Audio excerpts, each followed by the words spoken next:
eu nunca agradeci em público, uma das pessoas é minha avó. Cadê minha avó? Tá aí? Cadê ela? Minha avó. Minha avó que me criou dentro da igreja. E se eu estou aqui hoje é graças a ela. Até hoje, no dia que eu mato o culto, porque eu não quis vir mesmo, que às vezes eu não venho por causa do motivo de trabalho, chega atrasado. No dia que eu não vou, ela fala, você não foi por quê? Eu falo, eu estava cansado. E ele comigo com as horas, fica ouvindo calma. Mas eu sei que é pelo meu bem. Agradeço a ela por ter me ensinado muito sério. Agradeço também ao pastor por ter dado essa oportunidade de estar aqui. E ser uma autorizar a gente do bem. Então, agradeço pela confiança. Agradeço pelo Israel, porque só Israel também pode doido, muito louco. Dá uma oportunidade para um cara que não sabe pregar, não tem curso de teologia, não tem nada. Né? Então é pela misericórdia de Deus. Amém. Deus usa ele dessa maneira, ele dá oportunidade para as pessoas que raramente têm oportunidade para pregar, para cantar. E graças a Deus ele tem usado ele dessa forma. Agradeço a Deus também por uma pessoa que é responsável pela minha vestimenta. É responsável pelo meu cabelo. Eu tenho um cabeleireiro dentro de casa, eu tenho um manicure dentro de casa. Uma pessoa que cuida de mim com muito carinho e muito amor, que é a minha esposa. Eu não sei onde é que ela está, mas deixa aqui um abraço e digo a ela que eu amo muito ela. Não quero largar dela jamais. Amém? Vamos usar a Bíblia então? Livro de 1 Samuel, capítulo 4. Quero pedir perdão a Israel, como eu falei, tem um tempo, e eu lutei com Deus, eu orei muito de madrugada pedindo a Deus, Deus, o culto tem tema, e o certo é pregar no tema, e eu não consegui, Deus não deixou, então essa foi a palavra que Deus me deu, eu acredito que Deus me deu, eu fiz de tudo para fugir, para não estar aqui, inventei a tua mentira, Foi mesmo, Deus sabe. inventei a mentira para não estar aqui, Eu senti que era mentira. eu inventei a mentira. Ontem eu queria juntar o pão da barraca dele e abandonar tudo. E Deus não deixou. Amém. Quis até convidar um pastor de fora, um colega meu que é pastor de igreja. Ele falou, Fernando, Deus que marcou essa data para você estar ali. Então não adianta chamar ninguém. Chama um monte de gente. Até a gente dando um jeito de arrumar alguém de Pernambuco para pregar no lugar. Então o negócio é sério. O medo é grande, mas vamos lá. Capítulo 4 de 1 Samuel. Quero ler apenas 3 versículos. Se eu gaguejar durante a mensagem, o irmão me perdoa. Estou tremendo demais, o irmão está gelado. Nem o verso aqui eu sei, estou aprendendo agora. Vamos lá, capítulo 4 de 1 Samuel.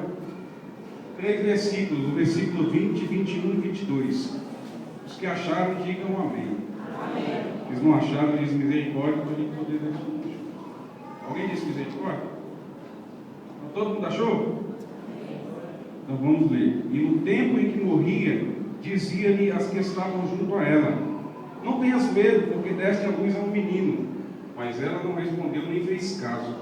E chamou o menino Icabor, dizendo: foi-se a glória de Israel, porque fora tomada a arca de Deus, e pela morte de seu sogro e de seu marido. Disse, pois, foi-se a glória de Israel, porque fora tomada a arca de Deus. Amém? Amém, Jesus. Irmãos, podem tomar assim. O livro que nós lemos, o livro de Samuel, é um livro conhecido por toda a igreja, por todos aqueles que amam as Escrituras, que gostam de ler a palavra de Deus, com certeza já passou os seus olhos pelo livro de Samuel. O livro de Samuel é um livro gostoso de se ler, que tem histórias profundas e lições espirituais para a nossa alma e para a nossa edificação. Logo na introdução do livro de Samuel, nós vamos ver a história de Ana, que Ana era uma mulher estéril e não podia ter filhos. Ela faz o voto ao Senhor e Deus dá um menino para ela. A história de Samuel também conta-nos que Samuel foi a pessoa responsável por cuidar da casa de Israel no período em que Israel estava passando uma crise. O livro de Samuel também vai contar a história do primeiro rei de Israel.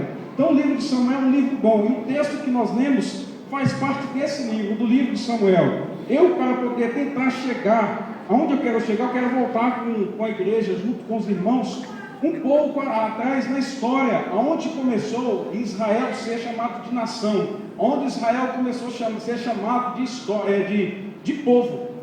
Vamos lá. Israel começou a ser chamado de nação dentro do Egito. Nós vemos ali que Jacó teve 12 filhos, e um dos seus filhos vira governador dentro do Egito. No mundo todo há uma fome, no mundo todo há uma escassez de alimento. E agora o governador José tem uma estratégia de trazer a sua família para dentro do Egito. E ali eles moram. Ali era para eles morar apenas 7 anos, que tivessem 7 anos de fome, 7 anos de escassez, e não para viver ali muito tempo. E quem lê a Bíblia sabe que os israelitas, os hebreus, ficaram ali 430 anos. O projeto de Deus era apenas 7 anos, porque Deus tinha uma terra prometida para Israel. Deus tinha um plano, um projeto maior. Deus havia prometido a Abraão que levaria Abraão, faria dele uma descendência, uma nação, e ele conquistaria uma terra que manaria leite e mel. Quando os 12 filhos de Jacó chegam ao Egito e pegam ali uma terra, a terra de Gozém, eles veem que lá tem comida em abastância, eles veem que lá tem alimento, eles veem que lá tudo que eles plantam, eles conseguem colher, eles veem lá que lá pode criar os animais. Eu imagino um conversando com o outro e está dizendo: rapaz, será que essa é a terra que mana leite e mel? Aí um está dizendo: não sei. Aí um outro questionando, falando: rapaz, vamos pensar da seguinte maneira: em toda a terra há fome, em toda a terra há escassez de alimento. Nós estamos num lugar que nós não precisamos comprar para poder comer. Nós estamos num lugar que a hora nós quisermos comida, a gente vai lá e pega sem precisar gastar dinheiro, sem tocar nas nossas finanças. Aqui tudo que nós plantamos, nós colhemos. Rapaz, é mesmo, a terra é boa. Quer mais um motivo para dizer que essa terra, a terra que manda leite e mel? O nosso governador, quem é? É o nosso irmão. Então nós estamos no meio da nossa família. Então nós estamos num lugar que manda leite e mel. Ainda que esse não seja um lugar para mim aqui, está bom demais. Mas quando o faraó começa a escravizar o povo, aí eles lembram a falar: não, eu acho que essa terra não é terra que manda leite e mel, não. Ué, mas você não tinha acabado de dizer que mandava leite e mel, que estava bom para você? Mas a terra que Deus prometeu para mim não é a terra de escravização. A terra que Deus prometeu para mim é uma terra que manda leite e mel, mas que nós vamos viver de maneira livre para poder adorá-lo. E agora eles começam a clamar a Deus, dizendo: Deus, lembra-te da promessa que tu fizeste ao nosso pai Abraão, lembra-te da promessa que tu fizeste ao nosso pai Isaque, e tira-nos daqui, leva para uma terra que manda leite e mel, a qual o Senhor nos prometeu. E agora Deus levanta Moisés para poder conduzir o povo a essa terra. Israel sai como nação pela porta da frente.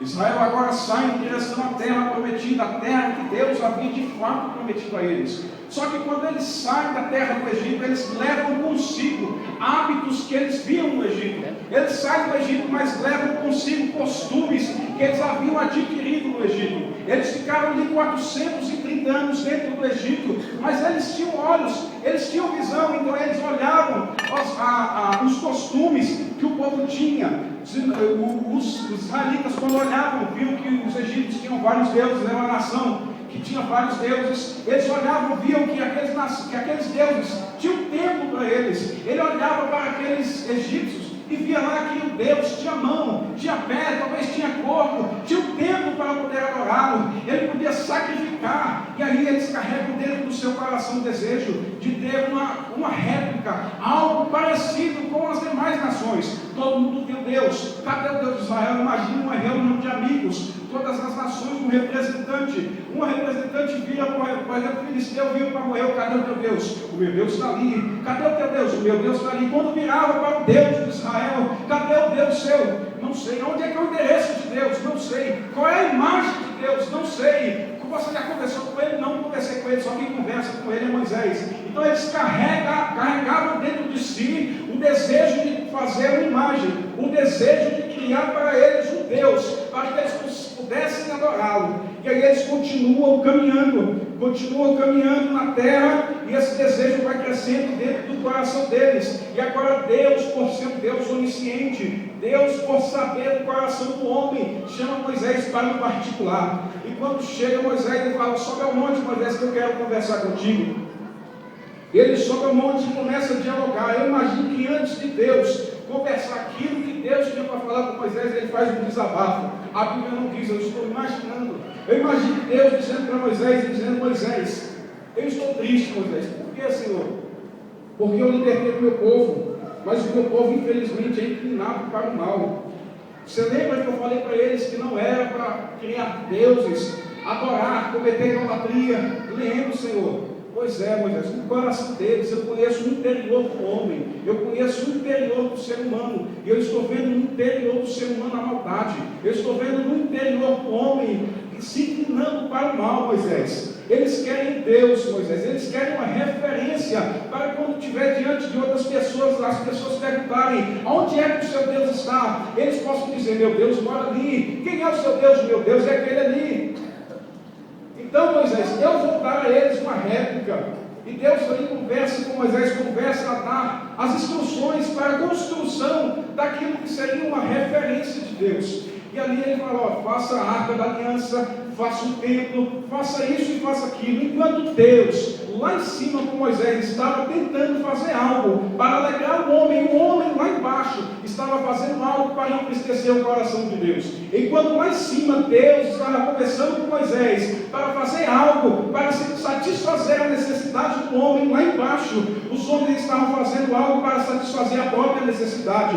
Enquanto lá em cima do monte Deus falava com Moisés e diz, Moisés, usa aquilo que eu dei para vocês dentro do Egito para construir aquilo que eu tenho planejado para vocês. Os israelitas lá embaixo estavam usando aquilo que Deus havia dado para eles para construir um Deus, não um Deus verdadeiro, mas um Deus imaginário que eles falaram. Eles construíram um bezerro de ouro e disseram, agora isso é o nosso Deus, isso é o Deus que nos tirou do Egito. E a história diz que o marido de Miriam se levantou contra, dizendo, vocês não vão construir um templo, vocês não vão construir algo, vocês não vão construir um Deus. Existe um Deus, nós Moisés, Deus verdadeiro nos libertou, o Deus verdadeiro está falando com Moisés agora. A história diz que eles pisaram em cima do marido de Miriam, esmagaram, pisotearam até morrer e disseram, nós vamos construir um Deus com as suas permissões ou sem as suas permissões. Arão, como não é besta, não quis morrer, falou, não, então traga para nós todos os pendentes, tudo que tem de ouro, e vamos construir para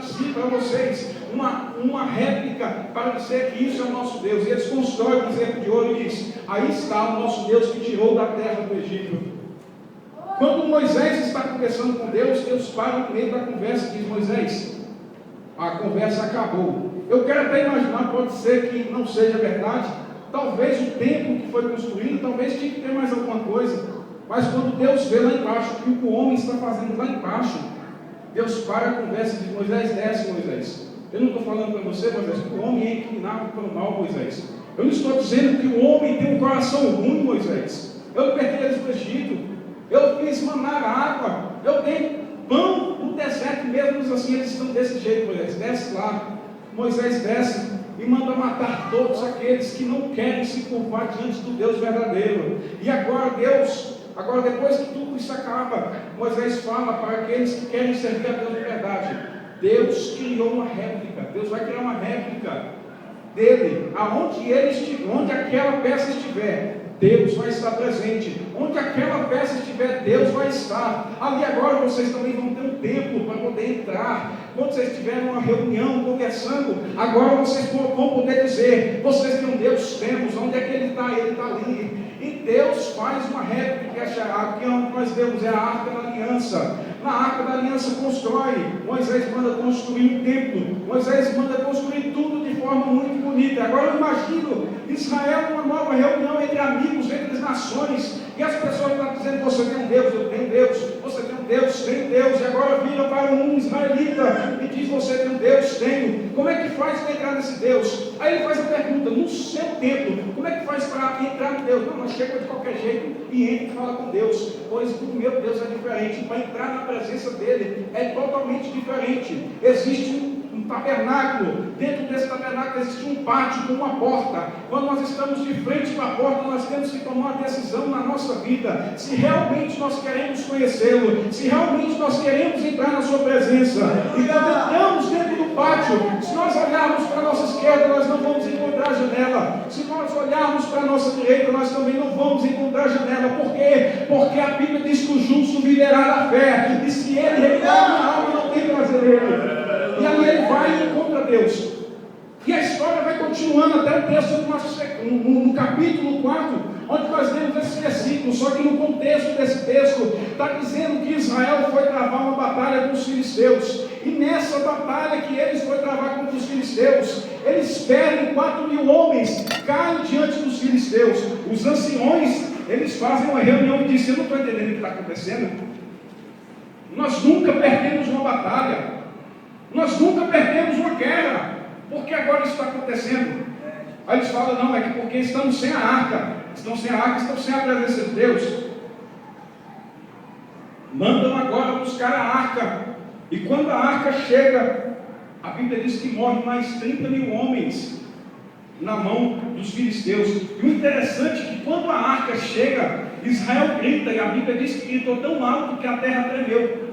Quando a terra tremeu, os filisteus tremeram também, falaram: que alvoroço é esse? Que barulho é esse? Aí um dos soldados, os mais velhos talvez, falando com um soldado novo que tinha se alistado no exército recentemente, fala: você não conhece que grito é esse? Você não sabe o que está chegando? O soldado mais novo vira para o soldado antigo do filisteu e diz: eu não sei o que está acontecendo. Aí um filisteu antigo, já na batalha de guerrear tantas vezes, vai contar a história. Quem está chegando agora não é o general, quem está chegando agora é o próprio Deus. Quem está chegando é o Deus que destruiu o Egito. Quem vai contar a história do israelita, do soldado filisteu. Ele está pensando: quem está chegando? Quem está chegando é um homem que no Egito, quando ele foi, ele mandou começar mandando Deus que mandou pragas no Egito. E quando ele mandou uma certa praga chamada a praga dos piolhos, Faraó virou para os seus magos, os seus feiticeiros, e disse: vamos fazer um feitiço igual, vamos fazer algo igual, para mostrar para Moisés que nós também temos poder. Os feiticeiros tentam fazer isso, o filisteu contando a história para o outro. Aí eles começam a tentar fazer a macumba, tentam fazer o feitiço dos piolhos e não conseguem. Faraó fica agoniado, está dizendo: por que vocês não conseguem? Vocês não conseguiram fazer. Ele fala: Faraó, é melhor você desistir de levantar contra o Deus de Moisés, porque quem está fazendo isso não é Moisés, não é Arão, é o dedo de Deus, é o dedo de Deus que está destruindo o Egito. E o filisteu está dizendo da seguinte forma: se o dedo de Deus destruiu o Egito, quem está vindo é a própria presença de Deus no meio de Israel. Agora nós vamos morrer, agora não tem mais como recuar. O chefe dos filisteus está dizendo: nós já estamos aqui, nós não podemos temer, nós não somos mulher, nós somos homens, nós somos guerreiros, vamos morrer batalhando. E aí a Bíblia conta que eles morrem, eles matam mais 30 filisteus, mais 30 israelitas. Um conseguiu fugir, não sei nem se ele lutou, mas a Bíblia diz que ele estava com as vestes rasgadas e com a cabeça toda coberta de terra. Quando chega na cidade, as pessoas estavam esperando pela notícia da vitória.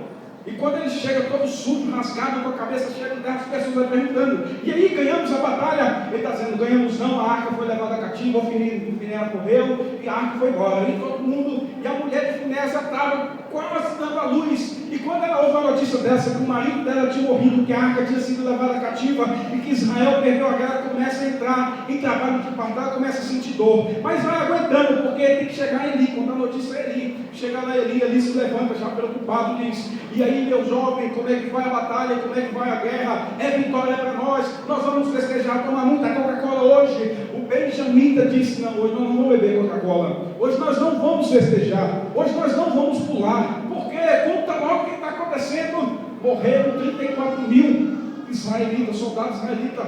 Eles já tomam um baque.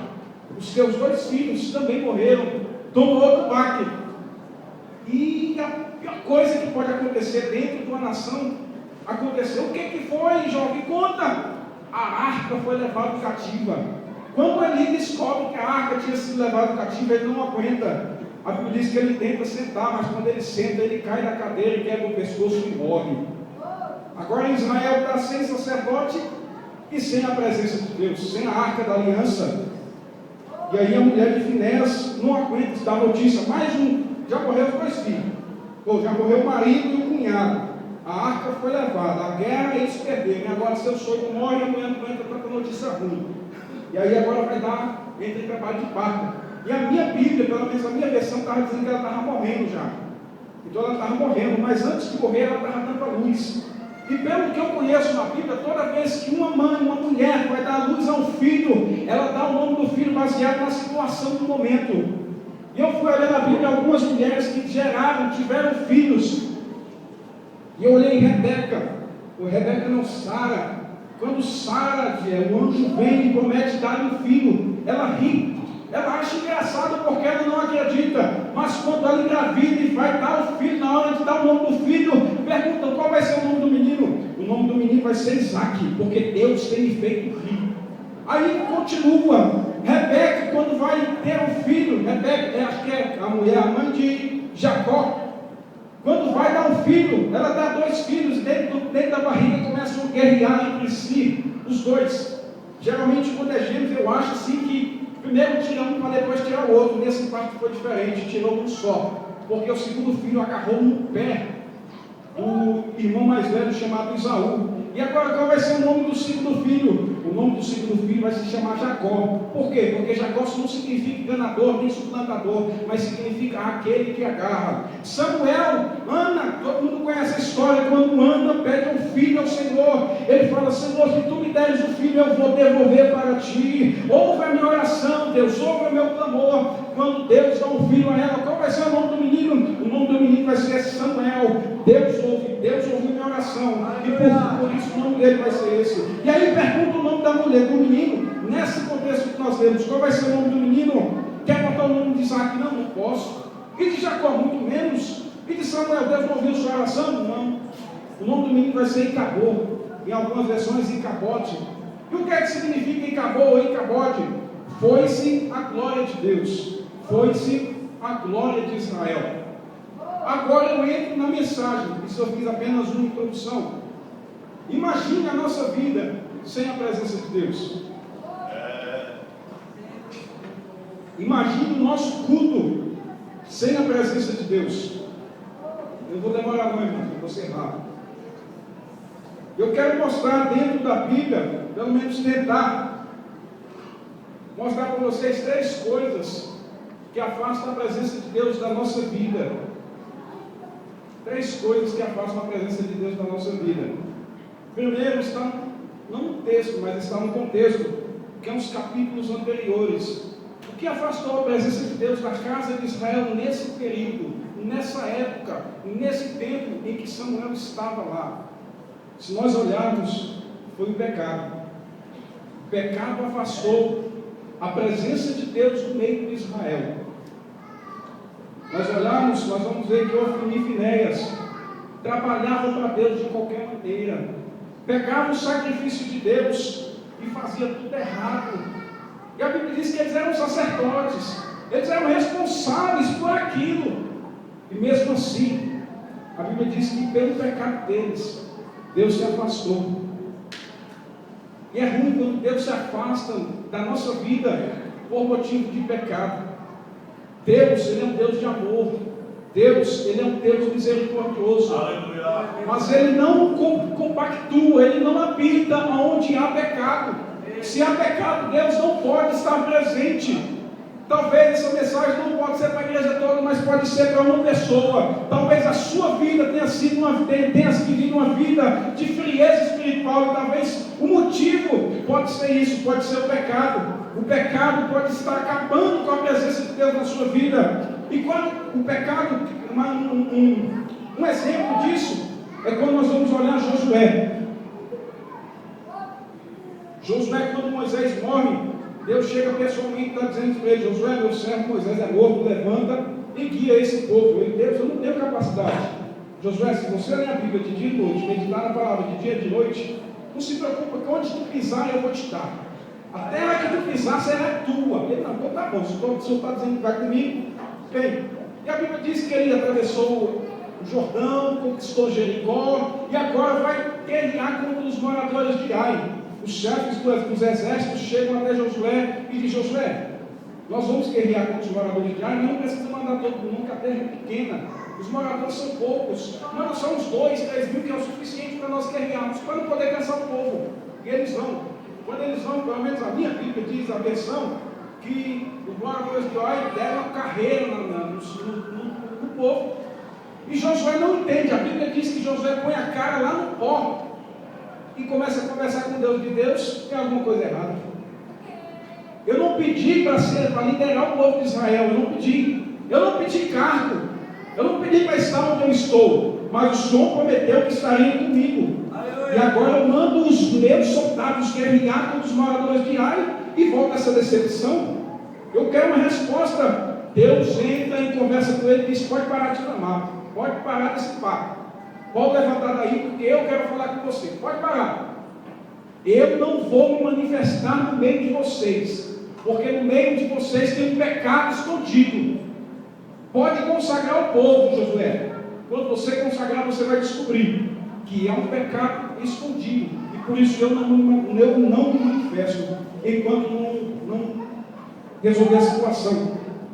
A tendência da nossa vida quando nós pecamos é afastar a presença de Deus da nossa vida. Nós lembra de Adão? Todo mundo conhece o primeiro livro de Gênesis. Quando nós vamos ler a Bíblia toda, é por ali que nós começamos. Adão vivia todo dia em comunicação com Deus, em diálogo com Deus. Mas a partir do momento que Adão peca, o que ele fez? Ele se escondeu. Quando ele pecou, ele se escondeu. Deus, ele é onisciente, ele sabia onde Adão estava. Mas quando Deus chega, ele começa a dizer: Adão, cadê tu? Senhor, eu vi tua voz soar no jardim e temi. Mas tu ouve minha voz soar todo dia, tu não teme? Por que tu está temendo? Senhor, porque eu estou... tu comeu daquilo que eu não falei para você não comer? Comi, Senhor. E a partir daquele momento, eu imagino Deus conversando com ele, dizendo: Adão, eu estava todos os dias aqui, mas agora você cometeu algo que afasta a minha presença da sua vida. Você cometeu pecado, e eu não posso habitar no meio onde há pecado. Adão, tchau. E Deus foi embora. Você não vê mais Adão conversando com Deus. Você não vê Eva clamando, pedindo perdão para Deus. Não. O pecado entrou na vida deles, Deus se afasta. Deus não habita onde há pecado.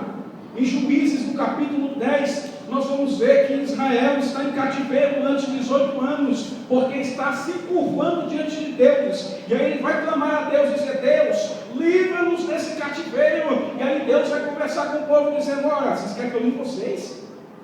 Eu livrei vocês da mão do Egito quando vocês me clamaram. Eu livrei vocês da mão dos filisteus quando vocês clamaram. E o que vocês fizeram em meu favor? Fizeram totalmente ao contrário. Eu livrei vocês, eu dei a minha mão, botei a minha mão, mostrei o meu poder, e mesmo assim vocês se curvaram novamente diante de outros deuses. Que é a minha resposta para vocês? Ide ao Deus que vocês estão clamando, para ver se eles livram vocês desse cativeiro. Eles ficaram no cativeiro durante 18 anos. Quem peca não tem a presença de Deus. Quem vive em pecado não tem a presença de Deus na sua vida. E quem peca, a tendência de quem peca é se esconder. Acã se escondeu. Ele cometeu um pecado e ele se escondeu. Deus teve que consagrar o povo para poder achar o pecado escondido. Adão pecou e se escondeu. Ofni e Finés estavam em pecado e se esconderam. Ninguém sabia no seu pai dele. E Samuel, porque Deus revelou. Quando nós vamos olhar para Davi, Davi também cometeu um pecado. E eu acredito que se Deus não levantasse o profeta Natan para falar com Davi, Davi viveria em pecado escondido de maneira normal, como se nada tivesse acontecido. Claro que Deus podia levantar outra pessoa, mas se fosse por ele não procuraria Deus e dizer: pequei, porque a Bíblia diz que ele estava vivendo a vida normal. Deus que teve que enviar Natan para dizer: tu está em pecado. Aí ele foi cair em si: pequei contra Deus. O pecado afasta a presença de Deus. Talvez a sua vida tenha sido uma vida desse jeito. Talvez você tenha se escondido na sua casa. Talvez não venha nos cultos. Talvez não venha em Santa Ceia. Talvez não participe de programação da igreja nenhuma. Talvez o motivo disso, por trás disso, se chama pecado. O pecado afasta a presença de Deus na nossa vida. Existe outra coisa que eu vejo que afasta a presença de Deus. Quando nós olhamos para Josué, vemos que houve pecado dentro da casa de Israel nesse período. Deus fala para consagrar o povo, porque no meio deles existia um anátema. E a palavra anátema no grego eu não sei como é que se chama, mas eu sei no português. Existem vários nomes. E um dos nomes que se adapta à mensagem dessa noite é que ele estava amaldiçoado. Existia alguém dentro da casa de Israel que estava amaldiçoado. E Deus não habita onde há maldição. Lembra de Davi? O que aconteceu com Acã? Como é que ele se tornou uma pessoa amaldiçoada? A Bíblia conta que eles guerrearam na cidade de Jericó, rodearam Jericó 7 vezes lá. E Deus falou: você pode pegar o ouro e a prata, vocês vão consagrar a mim. Só que as outras coisas são abominação, são maldição, não traga para dentro da casa de Israel. José falou: tudo bem. Acã pegou o ouro, pegou a prata, e ainda pegou uma capa babilônica e levou para dentro da sua casa. Ora, o ouro e a prata era para ser consagrado a Deus. Ele pegou para si, ele cometeu roubo também. E agora ele pega a capa babilônica e esconde dentro da sua casa. Deus falou que não era para pegar, era maldição. Deus se afastou. Ele trouxe para dentro da casa de Deus algo amaldiçoado. Lembra de Davi no capítulo, se você for ler os capítulos posteriores do livro onde nós estamos lendo, o livro de Samuel, nós vamos ver que depois que Davi manda buscar a arca, ele manda carroças para buscar a arca de Deus, ele manda carroças para buscar a presença de Deus, e Deus não aceitou a carroça. Ele disse para Davi: Davi, a minha presença não vem de qualquer jeito, não é de qualquer maneira, não adianta você chegar aqui e dizer: não, Senhor, tu vai aceitar qualquer porcaria. Deus não aceita qualquer porcaria. Tem pessoas que vêm cantar, e vem cantar. Quando nós olhamos a letra dos hinos, são hinos realmente comoventes a letra, mas e a melodia? De onde é que veio esse ritmo? Eu já vi muitas melodias com letras bonitas, e as melodias são melodias mundanas. E aí vem aqui, canta, e a presença de Deus não se manifesta, não entende por quê. É porque nós estamos oferecendo a Deus talvez algo que parece ser abençoado, mas na verdade é amaldiçoado. Hoje está entrando dentro da igreja os estilos musicais mudando. Hoje, se nós olharmos, já existe o funk gospel, hoje já existe o rock gospel, hoje existe o sertanejo gospel, hoje existe todo tipo de estilo musical. O rock que eu conheço é aquelas pessoas que se vestem de preto, pulam e usam drogas. Como é que deve ser o rock gospel dentro da igreja? Existe o funk gospel, o funk que eu conheço lá fora. São mulheres que se vestem com roupas curtas e rebolam o corpo de maneira sensual, tentando outros homens. Como será o funk gospel das igrejas hoje?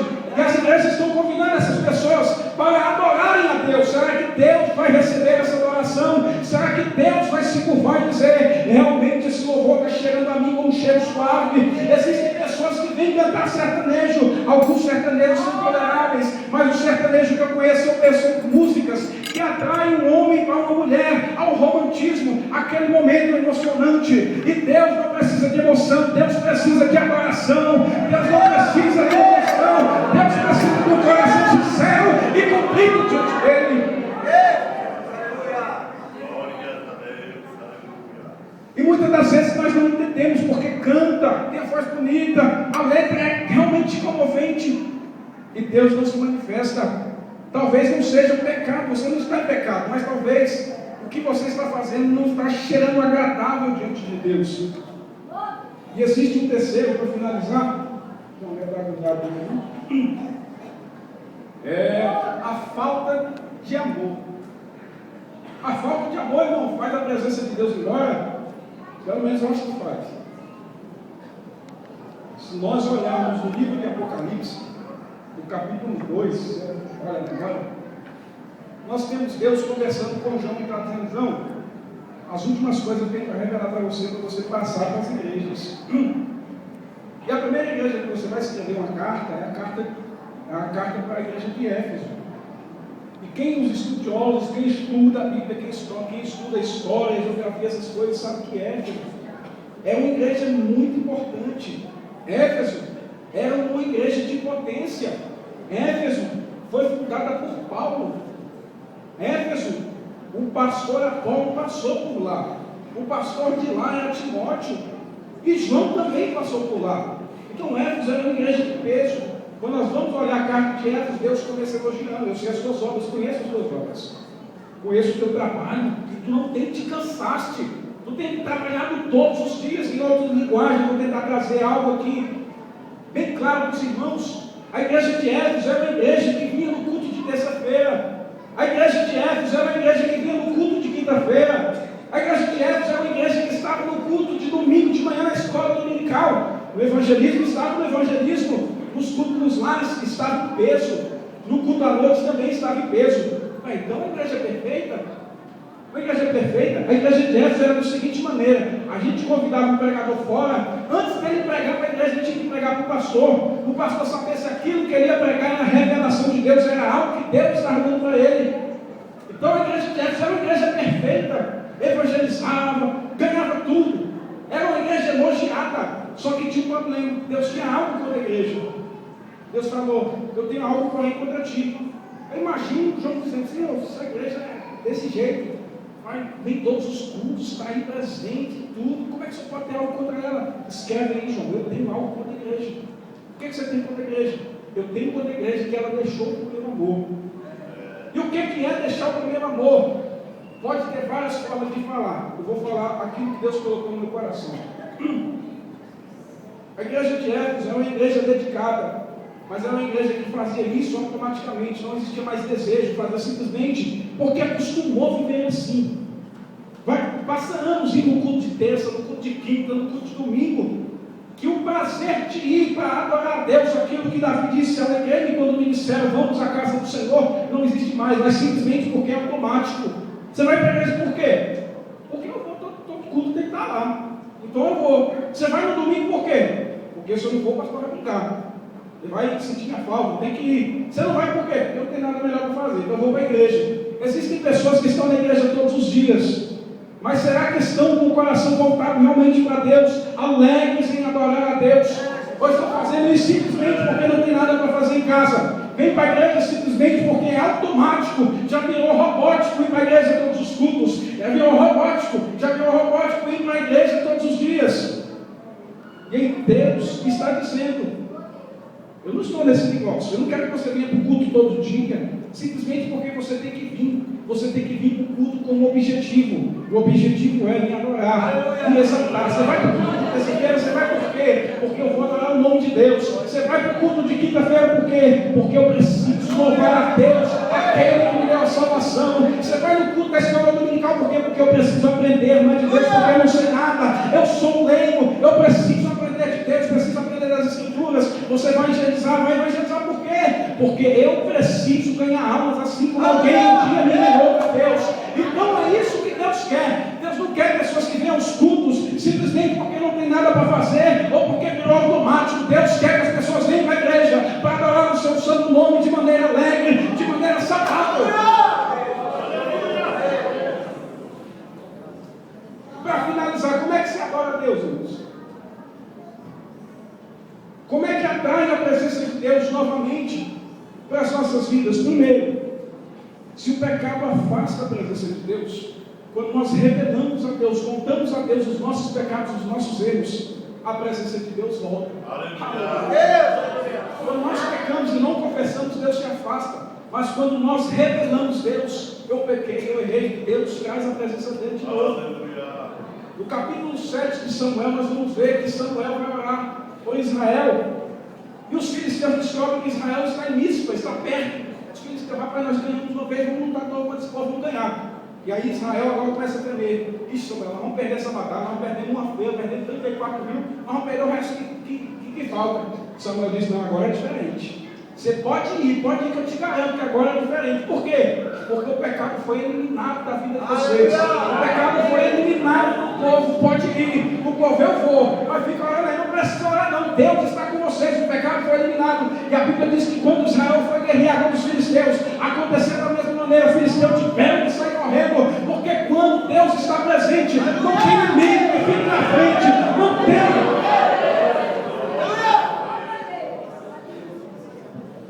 Então nós precisamos também de amor para a presença de Deus voltar.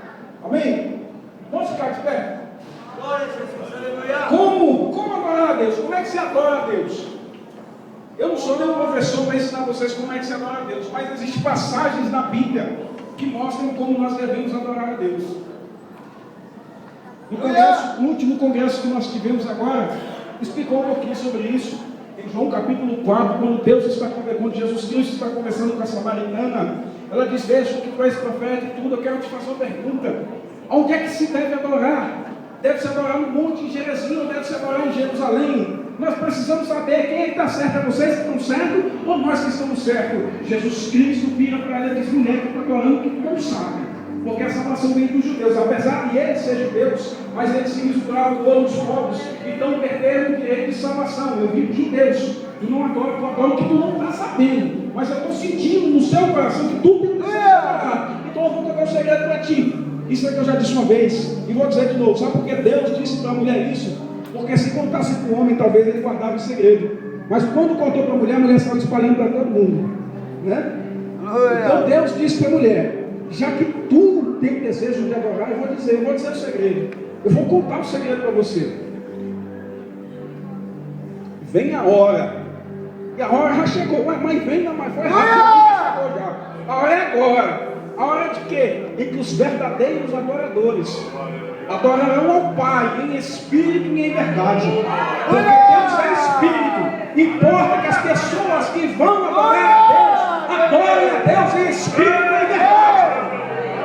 Ela em Apocalipse, no capítulo 4, se não me falha a memória, João, depois que dá as visões das igrejas, ele tem uma outra visão. Ele fala: já pensei que já tinha terminado a visão. Eu falo: não, tem mais. Sobe aqui. Ele vê uma porta no céu. E quando ele vê uma porta no céu, ele está dizendo que ouviu de trás da voz dele, de trás dos ouvidos, uma voz que ele tinha ouvido no começo, como voz de trombeta. E ele começa a ver aquela visão. E na visão ele vê um grande trono branco. Ele vê um grande trono branco. E nesse trono branco ele vê um homem. Ele vê um ser. Na verdade ele descreve da maneira que ele pode, que estava com pedras preciosas. Na sua frente existia um grande arco-íris. Diante dele existia um mar de vidro. E ele vai relatando a visão. E ao redor do trono grande, ao redor daquele gigantesco trono, existiam outros 24 tronos. E naqueles 24 tronos existiam 24 anciões. E no meio dos 24 anciões, e no meio do trono existiam 4 seres. Esses seres tinham asas, 6 asas. Eles tinham olhos por dentro, por fora, do lado, do outro. Era cheio de olhos. Um era como águia, outro como leão, outro como cordeiro e outro como novilho. E aí vai. E a Bíblia diz que esses 4 seres que estavam ao redor do trono e ao redor dos 24 anciões voavam proclamando dia e noite, dizendo: Santo, Santo, Santo é o Senhor dos exércitos. Eles faziam isso dia e noite. E quando faziam, terminavam de fazer, os 24 anciões levantavam do seu trono, pegavam as suas coroas, lançavam diante daqueles, dizendo: digno é o Cordeiro de receber toda a honra e toda a glória. É assim que se adora a Deus. Em Isaías, no capítulo 6, Isaías tem uma visão. E na visão ele está dizendo que viu Deus, o trono de Deus, viu os serafins voando. E a Bíblia diz que ele ouviu que os anjos clamavam uns para os outros, dizendo desse jeito: Santo, Santo, Santo é o Senhor dos exércitos.